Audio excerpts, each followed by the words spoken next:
Hi, ഞാൻ doctor Ganesh. Doctor Geetha Sarsha Ayurvedic ഹോസ്പിറ്റലിലെ ഫിസിഷ്യനാണ്. ഞാൻ ഇന്നിവിടെ സംസാരിക്കാൻ ആഗ്രഹിക്കുന്നത് ഒരു ജീവിതശൈലി രോഗത്തെക്കുറിച്ചാണ്. നിങ്ങൾക്കെല്ലാവർക്കും അറിയാം, ഹൈപ്പർ ടെൻഷൻ അഥവാ രക്താതിമർദ്ദം. ഹൈപ്പർ ടെൻഷനെ കുറിച്ച് പറയുകയാണെങ്കിൽ ഒരു സൈലന്റ് കില്ലറായിട്ടാണ് പൊതുവെ ആരോഗ്യ മേഖല പറയുന്നത്. അതിന് കാരണം പലപ്പോഴും ഹൈപ്പർ ടെൻഷൻ ആളുകളിൽ ഡയഗ്നോസ് ചെയ്യുന്നില്ല എന്നുള്ളതുകൊണ്ടാണ്. പലപ്പോഴും നമ്മൾ എന്തെങ്കിലും ഒരു ആവശ്യമായി ഹോസ്പിറ്റലിൽ പോകുമ്പോഴോ അല്ലെങ്കിൽ ഒരു മെഡിക്കൽ ചെക്കപ്പിൻ്റെ ഭാഗമായിട്ട് സ്ക്രീൻ ചെയ്യുമ്പോഴോ ഒക്കെയാണ് ഹൈപ്പർ ടെൻഷൻ ഡയഗ്നോസ് ചെയ്യുന്നത്. അതുകൊണ്ടാണ് ഹൈപ്പർ ടെൻഷനെ സൈലന്റ് കില്ലർ എന്ന് വിളിക്കുന്നത്. നമ്മുടെ നാട്ടിൽ ഹൈപ്പർ ടെൻഷൻ ഇന്ന് വളരെ കൂടുതലായിട്ട് കാണുന്നുണ്ട്. രാജ്യത്ത് 4-ൽ ഒരാൾക്ക് ഹൈപ്പർ ടെൻഷൻ ഉണ്ടെന്നാണ് കണക്കുകൾ സൂചിപ്പിക്കുന്നത്. ഹൈപ്പർ ടെൻഷൻ കൂടുതലും പുരുഷന്മാരിലാണ് കണ്ടുവരുന്നതെങ്കിലും സ്ത്രീകളിലും കാണാറുണ്ട്. അതുപോലെ തന്നെ പ്രായം കൂടുന്നതിനനുസരിച്ച് ഹൈപ്പർ ടെൻഷൻ വരാനുള്ള സാധ്യതയും കൂടുതലായി കണ്ടുവരുന്നു. ഹൈപ്പർ ടെൻഷൻ പ്രധാനമായിട്ടും 2 രീതിയിലാണ് വരുന്നത്. ഒന്ന് പ്രൈമറി ഹൈപ്പർ ടെൻഷൻ, മറ്റൊന്ന് സെക്കൻഡറി ഹൈപ്പർ ടെൻഷൻ. പ്രത്യേകിച്ച് കാരണങ്ങൾ ഒന്നും തന്നെ കൂടാതെ വരുന്ന ഹൈപ്പർ ടെൻഷനാണ് പ്രൈമറി ഹൈപ്പർ ടെൻഷൻ. നമ്മുടെ നാട്ടിൽ ഏകദേശം 90-95% ആളുകളിൽ കാണുന്നത് പ്രൈമറി ഹൈപ്പർ ടെൻഷനാണ്. എന്നാൽ മറ്റേതെങ്കിലും രോഗവുമായി അനുബന്ധിച്ച് വരുന്ന അസുഖമാണ് സെക്കൻഡറി ഹൈപ്പർ ടെൻഷൻ. ഇനി നമുക്ക് പ്രൈമറി ഹൈപ്പർ ടെൻഷൻ്റെ കാരണങ്ങളെക്കുറിച്ച് ഒന്ന് നോക്കാം. നേരത്തെ സൂചിപ്പിച്ചല്ലോ, ഹൈപ്പർ ടെൻഷൻ ഒരു ജീവിതശൈലി രോഗമാണെന്ന്. അതുകൊണ്ട് തന്നെ തെറ്റായ ജീവിതശൈലി തന്നെയാണ് പ്രൈമറി ഹൈപ്പർ ടെൻഷൻ കാരണമാകുന്നത്.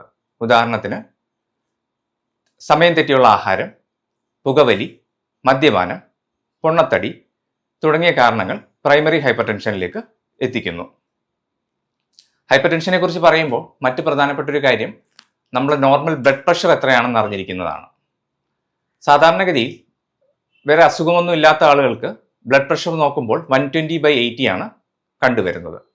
ഇത് 140/90 മുകളിൽ പോകുമ്പോഴാണ് നമ്മൾ ഹൈപ്പർ ടെൻഷൻ ഡയഗ്നോസ് ചെയ്യുന്നത്. ഇനി നമുക്ക് ഹൈപ്പർ ടെൻഷൻ ഉണ്ടാകുമ്പോൾ വരുന്ന ലക്ഷണങ്ങളെക്കുറിച്ച് ചർച്ച ചെയ്യാം.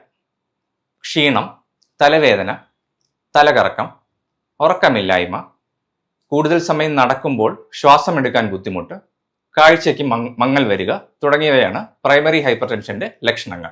ഇനി നമുക്ക് ഹൈപ്പർ ടെൻഷനും ആയുർവേദവുമായിട്ടുള്ളൊരു ബന്ധമാണ് ചർച്ച ചെയ്യാൻ പോകുന്നത്. നേരത്തെ സൂചിപ്പിച്ചല്ലോ, ജീവിതശൈലി രോഗമാണ് ഹൈപ്പർ ടെൻഷൻ. ഹൈപ്പർ ടെൻഷൻ വരാതിരിക്കാൻ വേണ്ടിയിട്ട് ശരിയായ ജീവിതശൈലി ഫോളോ ചെയ്യുക. പ്രധാനമായും ആഹാരത്തിലുള്ള ക്രമങ്ങളാണ് ശ്രദ്ധിക്കേണ്ടത്. ഭക്ഷണത്തിൽ ധാരാളം പച്ചക്കറികളും പഴങ്ങളും ഇൻക്ലൂഡ് ചെയ്യുക. ഉപ്പിന്റെ അംശം കഴിയുന്നതും കുറയ്ക്കുക. WHO ഗൈഡ് ലൈൻ പ്രകാരം ഒരു ദിവസം നമുക്ക് അനുവദിച്ചിട്ടുള്ള ഉപ്പ് വെറും 5 ഗ്രാം മാത്രമാണ്. എന്നാൽ ഇന്നത്തെ എല്ലാവരുടെയും ഡയറ്റിൽ ഉപ്പിന്റെ അംശം വളരെ കൂടുതലായി കണ്ടുവരുന്നു. അതുപോലെ തന്നെ മറ്റൊരു പ്രധാനപ്പെട്ട ഒരു കാര്യമാണ് വ്യായാമം. ദിവസവും 45 മിനിറ്റെങ്കിലും വ്യായാമം ചെയ്യുന്നവരിൽ ഹൈപ്പർ ടെൻഷൻ വളരെ കുറച്ചാണ് കണ്ടുവരുന്നത്. അതുകൊണ്ട് തന്നെ ഹൈപ്പർ ടെൻഷൻ വരാതിരിക്കാനും ഹൈപ്പർ ടെൻഷൻ ഉള്ളവർക്കും വ്യായാമം ചെയ്യുന്നത് വളരെ നല്ലതാണ്. ഇതൊക്കെ ചെയ്താൽ കൂടി ചില ആളുകളിൽ ഹൈപ്പർ ടെൻഷൻ കണ്ടുവരുന്നു. അതായത് ബ്ലഡ് പ്രഷർ ഹൈ ആയിട്ട് തന്നെ നിൽക്കുന്നു. അങ്ങനെയുള്ളവരിലാണ് ചികിത്സ ആവശ്യമായിട്ട് വരുന്നത്. ആയുർവേദ ചികിത്സ ഹൈപ്പർ ടെൻഷന് ഇപ്പോൾ അവൈലബിൾ ആണ്. മരുന്നുകളും ഉണ്ട്, ചികിത്സാക്രമങ്ങളും ഉണ്ട്. അതൊരു ക്വാളിഫൈഡ് ആയിട്ടുള്ള ഒരു ആയുർവേദിക് പ്രാക്ടീഷണറെ കണ്ടെത്തി ചികിത്സ തേടേണ്ടതാണ്. ഹൈപ്പർ ടെൻഷൻ ഒരു ജീവിതശൈലി രോഗമായതുകൊണ്ട് തന്നെ ശരിയായ ജീവിതശൈലി ഫോളോ ചെയ്യുന്നത് വഴി ഹൈപ്പർ ടെൻഷനെ നമുക്ക് ജീവിതത്തിൽ നിന്നും അകറ്റി നിർത്താനായി സാധിക്കുന്നു. അതുപോലെ തന്നെ 30 വയസ്സിന് മുകളിലുള്ള എല്ലാവരും മാസത്തിൽ ഒരിക്കലെങ്കിലും ബ്ലഡ് പ്രഷർ നോക്കി നോർമൽ ആണെന്ന് ഉറപ്പുവരുത്തുക.